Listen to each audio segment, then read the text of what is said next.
This Republican refuses to touch DeSantis with a 10-foot pole in anticipation of his failing political career. Watch this. One term and done. You're only just a year in, and a lot of people looking at you as a presidential candidate. And I know you're off to Taiwan to talk about trade and security.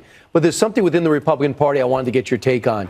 I looked at Chris Sununu, looked at Donald Trump, looked at Chris Christie and Mike Pence. They're all against what Governor DeSantis is doing with Disney and the fight with Disney. And I'd like to see where you stand on that. And I'd also like to see, for example, I know Legoland's going into Virginia. If they came out against some of your policies, like the one you just spoke about, would you take them on? Would you let them know who's boss?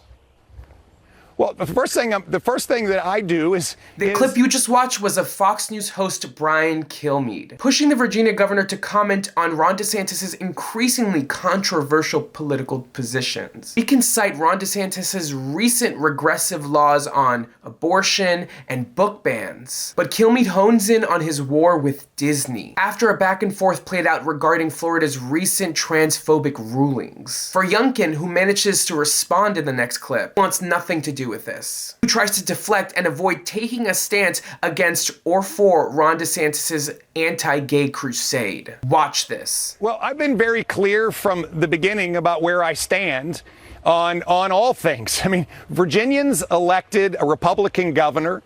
They understand that they have hired someone to go to work, to cut taxes, to stand up for law enforcement, to put parents back at the chair seat at the table, not to have bureaucrats and politicians telling parents you have no role in your kid's life. People know what they got when they hired me, and we've been delivering.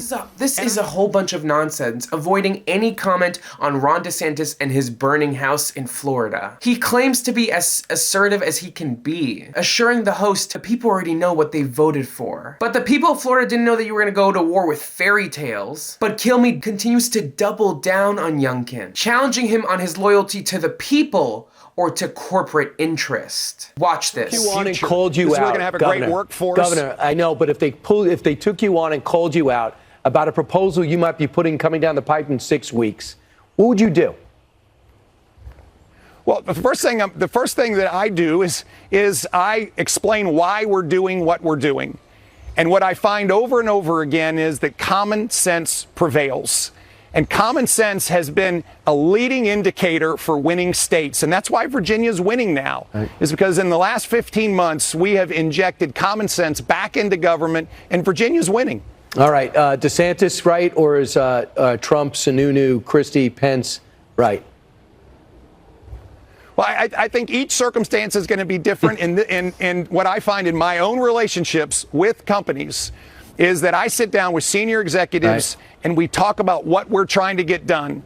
And all of this coming from this struggling governor who just recently accepted a huge donation from a former DeSantis backer and is an alternative presidential hopeful amidst DeSantis' continuing lunacy. But as typical for Republicans, in service to a personal political agenda and not beholden to the people of Florida who are suffering the most from DeSantis' prejudiced laws. Ultimately, we need neither Youngkin or DeSantis. We need to deny them both any office and maybe give the people of Florida a break. I mean, it is almost summer. Did you like this video? Make sure to check out the next link where this Trump supporter sets the precedent for the next Republican election. Want to see more content? Make sure to click the link below for a running list of my content as well. This is Adrian Costa, The Breakdown. Make sure to like, comment, subscribe, and check back for more videos. See you guys soon.